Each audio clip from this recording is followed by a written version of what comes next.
Hey beauties, and welcome back to Beauty and Cherie. Am I really that much to handle? Breaking these niggas down like a camel. You don't really to know you. Hey y'all, what's up? Sending y'all good vibes and all that other good stuff. I wanted to check in today with another message. As y'all know, today I really wanted to get into it with y'all about you can't rush your greatness. Let's try that again. You can't rush your greatness, okay? And I realized a lot of times in this society, if y'all hear any background noises like real loud, I apologize. That is the washing machine, so excuse that noise. But yes, so back into the topic. You can't rush greatness. You cannot rush greatness, y'all. I know a lot of times we feel like we know what's best for us and our situation and our needs that we may have, and we have things on our plates, so a lot of times we try to rush the process when it comes to our job, our anything in our lives, our hobbies, our jobs, anything that we want to elevate in our relationships, just anything that we deem as though we want to elevate. A lot of times we try to rush that process because we want to hurry up and get to the results. We're ready to hurry up and get to the end. We're ready to be successful. We're ready to reach this goal. Right? We're ready to be married, or we're ready to be at the peak of our career, at the top. We're ready to be making the money and bringing in the coins, and ready to take on all these responsibilities, right? But a lot of times we're wrong. And a lot of times we try to move ahead of God. And I do want to hit y'all with a little scripture, okay? Just because I do like putting like little, sometimes it'll be scripture, sometimes it'll just be like examples from my own personal life, or maybe it'll be something I heard somewhere. But I definitely like to use the Bible to quote, because it's a lot of wisdom in that book. If y'all have read it, if y'all haven't, y'all should. So Proverbs 14:29-30 reads, "Patience leads to abundant understanding, but impatience leads to stupid mistakes." And I find in my own personal experience that to be very true, because a lot of times when I try to move before God, and it's nothing wrong, like people might say, oh, it's okay, it's nothing wrong with failing, you try again, yes, that. But a lot of times we put ourselves through unnecessary delays and unnecessary trials and tribulations that we don't necessarily need to go through, because of the simple fact that we feel like not my pants just fell out, just killing my teacher vibe. I'm about to put it right back, okay? It's giving me a little teacher vibe and I love it, so I'm gonna put it right back. But yeah, so a lot of times we feel as though we have all the answers and we know more than God knows. So we'll try to overplay our roles in our own lives because we just feel like we're in control of everything. And that's a half truth. It's like we are in control of the choices we make, and certain things in our reality we're in control of, but certain things are just inevitable. Like if you were to go out and drive and get into traffic, you can't control whether or not it's going to be an accident on the street. This is your reality.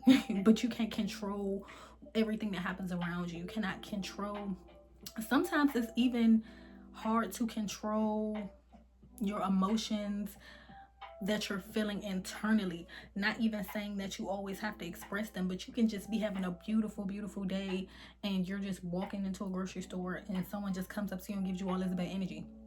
Even if you don't necessarily put that energy back onto the other person, like match their energy, it'll still throw you off because we're human. We can get thrown off. It doesn't matter how much healing you've done on yourself and how much working on yourself you've done. We still all get triggered. We still have a bunch of other emotions other than just happiness and contentment all day long. So we are going to feel agitated, we're going to feel angry, we're going to feel sad, we're going to feel these feelings. But when you're like so programmed, especially like with social media these days, when you're so programmed into thinking success is just one small spectrum of a thing. Success is so broad, so we'll be trying to rush our process to the top, or to that place, that title, that stage.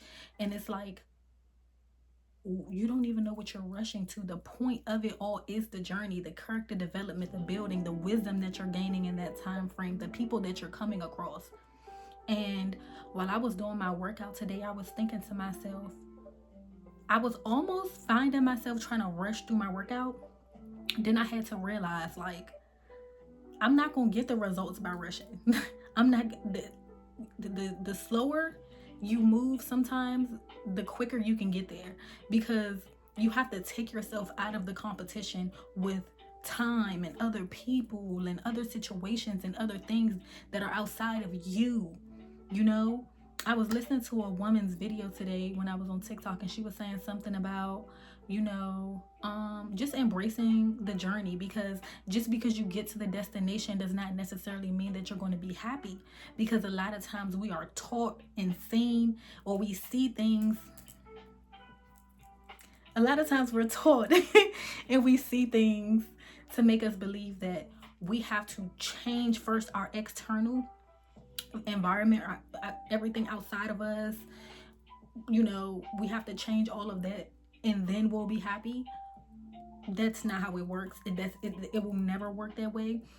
And even, you know, the video was such a great example, because even in the video she was speaking about how she was in her dream place, but she was miserable because she was still the same her. Like, nothing had changed internally, just externally.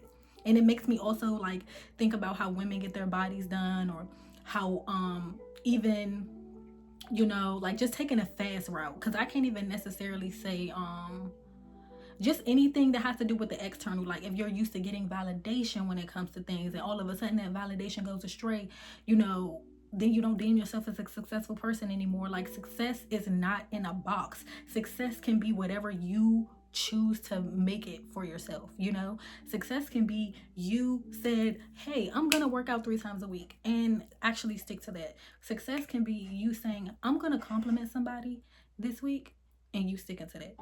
Just success can be like, I'm gonna do something to make myself feel good.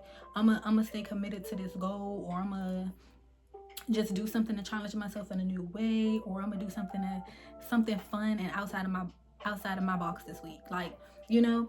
So I feel like we try to put success and only equate it to money and social status and, you know, material stuff like houses and cars and stuff. And if you don't have these things, or if you don't have this social circle, this whole big group of friends, then you're not successful. And I feel like that cannot be further from the truth. A lot of times success is knowing how to be by yourself in certain seasons and actually accepting it. Success can also be, you know, you, like I said, you know, you sticking to the things that you say to yourself, because a lot of people are not, you know, they are out here seeking a world full of authenticity and, you know, all these things that they are not first trying to become themselves, or, you know, expecting everything on the outside to meet them where they haven't even met themselves internally. So, you know, a lot of times I found myself comparing myself to, you know, things, places, people on this journey, because, you know, we can get caught up in that, you know, especially if you consume like a lot of social media or like lifestyle content or just anything. A lot of times you can get into the comparison game, and I just feel like the for me, success is just exiting that, leaving competition mode, no longer being in competition with nobody, not even myself. And I'm not saying that I'm not continuously trying to evolve, but why would I be competing against me? I love me. I'm my best friend. So it's no war when it comes to this journey for myself. Like, I'm not beating myself down at every fail. Now, I have moments where I will, you know, have like, you know, like y'all seen one, if y'all seen a few videos back when I did the Feel It to Heal It video. But, you know, I'll cry, you know, and there's nothing wrong with that. Those emotions are put there for a reason. So sometimes you got to go through, you know, crying seasons. But, you know, and I'll look at myself as like beating myself up in that form, or just having my little like like many episodes of like maybe expressing anger to myself or God or whatever the case is for whatever. And it's okay. Like, we don't have to be perfect on this journey. We can get angry sometimes, but mastering your emotions is definitely something that you definitely want to make sure you get. What happens behind closed doors, that's between you and yourself, that's fine, but just making sure that you're controlling your emotions when it comes to other people, because they can use that to put you in a worse situation, or if you're in a great situation, they can use that to just bring you down. So yes, when it comes to just expressing yourself and letting it out, if you can go by a river and scream and do all that stuff, that's fine. But bringing it all back to my point is just saying, like, a lot of times in life, we really will just be kind of against ourselves, but still expecting to achieve these goals when we have to. It's easier to achieve goals in life when you have somebody on your team cheering for you. Like, if you on your team, like, girl, you don't never do nothing right. Like, if you don't just look at you failed again. Like, you just a failure at this point. Like, versus if you on your team, like, it's okay, baby, pick it up, try it again, baby, it's cool. That's the all. Look, do it again. Guess what? Can't nothing get you down. Oh, you got, like, it's a difference. Like, because a lot of times we just put ourselves on this pedestal in our own minds, and we just feel like if we're not doing it perfectly, or if we're not doing it better than this person, or if we are not in that same place where we deem other people that successful are, then we're not successful as well. Like, and all of this stuff is false. It is lies. It is from Satan himself. And that's why it's good to have a relationship with yourself, because once you start building a relationship with yourself and you become more aware of your conscious mind, you can really hear how you speak to yourself. And once you really start to pay attention to, like, a lot of the thoughts that come up in your mind constantly, that you keep repeating to yourself, you can really try to modify. Not try, you will. This is what you do. You modify them. You modify the thoughts and you change them until you transmute them and you turn them into something beautiful. Like, you have a negative thought saying, hey, I can't make this thing happen, and you smack that thought. Like, if you was to talk back to your parent and they was to smack your mouth, and yeah, because you outright out of line. That's how you need to start thinking about these thoughts. Like, they're your children. You are the mother. You are the father. You are the parent. You control this vessel. Like, you decide. You decide how you want to go about the day. And we have to really understand all of this stuff is mental. It's a mental battle every single day. Our battlefield is in the mind. That's why we must seek ye here I go trying to quote the Bible, but that's why we should seek God first, and then all things will be added onto us. And even though I'm not a super Christian, I'm really starting to be more in sync with the Bible. And I read a lot of other religious texts as well, but because I just believe it's just beautiful to not be ignorant, because ignorance is not bliss. I will continue to prophesy and preach that ignorance is not bliss. I believe every religion has its own practices for a reason, and you either be ignorant to it and you gossip about it, or you choose to educate yourself and learn and grow and evolve. But a lot of times, we can get caught up in not wanting to get to know the Bible because of all the stuff that it has around it. That's why for me, so long, I didn't want to go into the word like myself. I was just so, nah, I'm okay. There's other things out there I can read and get into, but I definitely suggest do it on your own. I'm not forcing you, telling you when to do it, how to do it, why to do it. I was like, it was put on me so much, even though I feel like it was God's doing.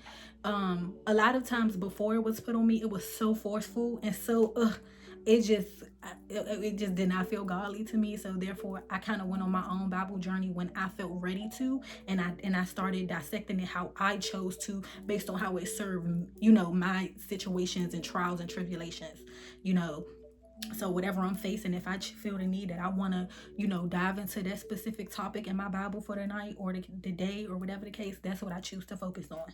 We all do it differently. It's really no right or wrong. Just do what works for you. That's really my main point. Just do what works for you. But it's a lot of wisdom there, and we really need to start using that because it's like a tool that we can apply to our lives. So not saying things won't go wrong and things won't happen, but you'll have a little more of an understanding on how to move and what to discern, how to discern. You know, your discernment does increase the more that you read the Bible, because you really realize it's a book of protection. Like, it's a book of love. It's literally a love letter, a book of protection, and it really just reveals all the answers. Like, all the answers are in that book. Like, I was so against it for so long because I'm like, oh, I don't understand the words, and oh, it's such a thick book. I don't want to read all them different stories. Like, I had no passion for it. But once God, like, you know, started showing me more how it applied to my life, and, you know, my circumstances and my trials and every single thing, I started to feel, especially in my down seasons when I'm really hurting and going through it, I started to feel more and more connected to these stories and these people. I'm just like, okay, hold up, this is something that can really provide me strength. And I feel like a lot of people just look at it as something they just don't feel like doing or don't care to do, which I totally understand. But this ain't no video convincing y'all to read the Bible. I just want to let y'all know, you know, it doesn't hurt to educate yourselves on things that y'all are not aware of in the world. And the best way to do that is to read, period. Even if it's not the Bible, read. Do research. So yes, y'all, drop the whole fake story. I know y'all seen the movie The Truman Show. When he found out his whole life was a freaking show. You feel me? Like, we all have our own little shows going on. So kind of do what you can to make that successful in any way that you see fit for yourself, whether that's coming up with routines for yourself, whether that's you standing strong on your boundaries and the things that you're promising yourself, like I said in the previous video as well, making sure that you're sticking firm on your promises so that you can gain that trust with yourself. Because without that, yeah, nothing. Just like if you meet a stranger, you're not about to automatically trust him. That's a whole stranger. No. So, you know, continuously building that trust with yourself, and just, you know, just enjoying the journey. Continuously remind yourself to enjoy the journey. Like, enjoy it. I don't know if I ever finished that whole workout story that I was getting to early, because my mind be jumping all over the place, and I'll go back to topics that I talked about earlier a lot of times in my videos, because they are relevant, because everything comes together. It makes sense once you really think about it. But yes, if I didn't finish the statement that I was making about my workout video, in the midst of my workout, I found myself trying to rush. And I thought to myself, I'm not going to get the results I want by rushing. And I was talking about how slowing down helps us speed up. Even, I can't remember the show, but it was about a turtle and a rabbit racing. If y'all can look that up and see what cartoon or show that was on. The turtle and the rabbit was racing, and the turtle won, because it's not about how fast you go. It's not about how fast you go, because the rabbit ended up running himself tired or something like that, and then the turtle ended up beating him anyway, even though he was slower. But, you know, slow and steady does win the race, because it creates that foundation, that structure. When you rush in and you hurry up and you build in a house, think of a house. Would you want somebody to hurry up and rush and build your house in a couple of days?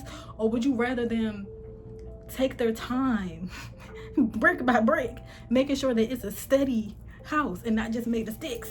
You know what I'm saying? So that's my point in this whole video. Do not rush the path to success. Even Miley Cyrus said it. It's the climb, honey. It is the climb. There's always gonna be another mountain. I'm always gonna wanna make it move. Always gonna be an uphill battle. Sometimes I'm gonna have to lose. Ain't about how fast I get there. Ain't about what's waiting on the other side. It's the climb. All right, y'all, ignore my vocals, who cares? But that's the point. The point is, it's not about the destination, it's about the journey. The journey is the destination. Let's just be real. The journey is the destination. So, you know, when you get there, you're gonna be thinking about now, like, oh my God, all them hard nights, oh man, like, that was the mud. Like, you know, people always talk about that, because it's the most precious times, like when you're really creating that self, and that, you know, you're working your way up to this ladder, you know, this place that you want to be. It's so much beauty in the struggle. In my Tupac Shakur voice, it's so much beauty in the struggle, y'all. We just have to learn how to embrace it, and yeah, enjoy it. Like, it's okay. Like, why nobody said you had to suffer, and while you're waiting for that 20K to turn into 40K, or why you waiting for them followers to grow, or why you waiting for your music to pop off, or why you waiting to become in your waiting season of becoming a spouse, you know, somebody's husband or wife, or a mother or father, whatever position that you're in your waiting seat. Enjoy it, embrace it, make it beautiful, so that when it's time to pop off, when it's time to shine, you are ready. Okay, that's my message for today, y'all. I'll see y'all next video. Am I really that much to handle? Breaking these niggas down like a camel. You don't really blow you up.